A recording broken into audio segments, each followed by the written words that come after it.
Now, as we've been saying, Nelson Serrano's alibi is that he was holed up in an Atlanta motel with a migraine on the night of the murders. Mr. Serrano proceeds to tell the detective that he was in Atlanta, Georgia,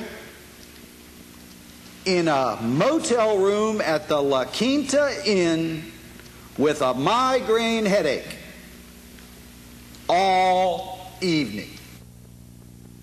All right, there was a gap of 10 hours on December 3rd when Serrano was not seen on motel surveillance tape, but when he did appear at 10:20 p.m., he could be seen drinking coffee.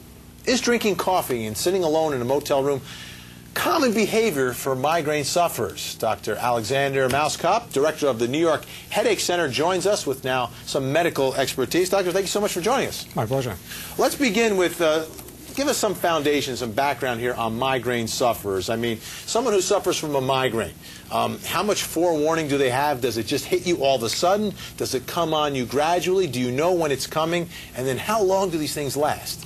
Actually, anything can happen. You can develop a headache out of nowhere. You wake up with a severe migraine. Or you can have a gradual development. You can have a warning. So anything can happen. And migraine is a very debilitating illness. And it can disable you for a day, 2, or even 3 days. And when you get a headache, many people do drink coffee as a remedy.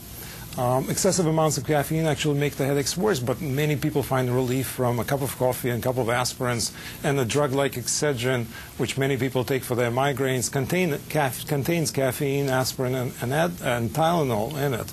So it's not an unusual behavior to be locked up in a room for a day and drink coffee. All right, so far so good for this defendant when we're talking about, but it's a 10-hour period in this motel room, Lisa Bloom, and he's drinking coffee afterwards, so all of a sudden the coffee doesn't look that bad. Right, and in fact, I've just been reading here in your book, Dr. Mauskop, that a lot of headache remedies do have caffeine. Your book, What Your Doctor May Not Tell You About Migraines. So you are the guy because you have, in fact, written the book. But what about this, Dr. Mauskop? Would somebody suffering from a migraine go 10 hours without eating, just lying there in a hotel room, without going out and getting something to eat? It's very common. People get very nauseous and they don't feel like eating, they're throwing up, and it's not unusual at all. What is unusual is that if you're having a migraine, to travel somewhere. Travel actually can trigger a headache, so it's not unusual for a person to fly and then get a headache. So it's definitely fits the pattern of migraine headaches. The only unusual thing in this case is that the vast majority of patients with migraines are women, and as you get older, fewer and fewer people get migraines. Both women and men tend to lose their migraines as they get older. So the typical, at about what age, doctor? Usually in the 40s and 50s, headaches tend to subside. And that's not to say that I have not seen patients in their 80s having migraines. Okay, well, that's very interesting to me. Now, what about a history of migraines? Because we don't know whether this defendant has a history or not. We know that he claimed he had a migraine on December 3rd, 1997, but would you expect him to have a history once a month, once a year prior to that day? Absolutely. The migraine is a disease of young age, so you can develop them later in life, but it's extremely unusual to start having migraines in your 40s, 50s, 60s. So if the prosecution does its due diligence, they would look at medical records, and if the patient does have a very strong, long history of migraines, that fits the pattern, that could be a real event that took place. Very interesting. All right, so Bruce Wenger, help us put this together for the defense. If you're defending Nelson Serrano, are you going to call a migraine expert like Dr. Mauskop to talk about the symptoms that Nelson Serrano says he was feeling and how this would be consistent with a migraine sufferer? I would do anything in my power to obviously help Mr. Serrano. Obviously, if Dr. Mauskop or an expert as Dr. Mauskop is can come and testify to the symptoms and what Mr. Serrano alleges happened is accurate or consistent with migraine headaches, of course I'm going to call him. I will do everything within my power to defend him and to lead credence to his story. Dr. Mauskop, there's a couple of videotapes in this case, and we see the defendant prior to suffering this migraine at around 12:21 in the afternoon in the lobby. Looks like maybe he's looking at a map and having a discussion with the hotel clerk. And then there's a 10-hour gap. We see him again on the videotape with that cup of coffee in the lobby again having conversations with the clerk. So what I'm trying to figure out is the onset of all of this. in the beginning at 12:21 when he's in that lobby, and are you going to say, oh, all of a sudden I'm starting to feel a migraine and maybe whatever plans I had, I was going to cancel those plans and then do something else?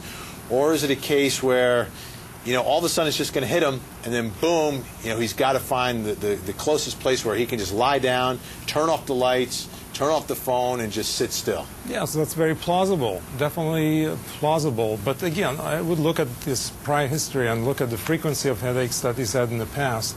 And the types of headaches you have in the past, Dr. Mauskop, are they consistent the way migraines hit migraine sufferers? Yes. Once you have a certain pattern, usually you'll continue having similar kind of attacks. If he's never had a severe headache before that made him unable to function for a day, for the first time, this time, I would not buy that. But if he has a history of similar headaches in the past and he's taken medicine, especially if he has a record of prescription medications for his headaches, then it fits the pattern. And the other thing, the other fact here that intrigues me a little bit is the fact that before this migraine and after this migraine, he's wearing the same clothes. Now, I'm sure there's plenty of ways to explain that. Right. But I'm just wondering, would it be, I mean, so I'm wondering how these things hit you. Does it hit you in such a way that, you know what, I'm suffering this migraine, I'm not even going to get into more comfortable clothes, I am just going to lie down and I can't move? Or is it that, you know what, I want to be as comfortable as possible and maybe that'll help relieve this headache? Well, he was traveling. Maybe he had no other clothes to put on. So that's a good point. Hard. He doesn't have no jammies? What, a T-shirt? I mean, don't most men wear a T-shirt under those business clothes? Yeah, or I would take the jacket off. I would take the turtleneck off. I don't know if I'm going to go to bed, but I don't suffer from migraines. That's why I want to. Yeah, but you might put it back on when you go back down to the lobby if you don't have any other clothes. Hey, Dr. Mauskop, I was looking in your book at ways to get relief from migraines, cures, diet, magnesium, lying down. How about a Brazilian mistress? Would that be something that would help alleviate a migraine? That's probably the best treatment. That's the best treatment. Would you expect a guy suffering from a migraine to jump on a plane and go down to Florida, see his Brazilian mistress, and then jump on a plane and go back up to Atlanta on the same day? Well, I don't think it's a medical question, really. Well, I think the one thing that you did say that I think helps the defense here is he said that traveling, though, can help bring it on. And this is a guy who was traveling. We know that he was just getting off a plane and had just traveled to Atlanta, so that would be consistent. Dr. Mauskop, thank you so much for joining us today. You answered a lot of questions that I've had for a couple weeks here, and you've gotten rid of my headache. All right. Thank you. Thank you. My pleasure.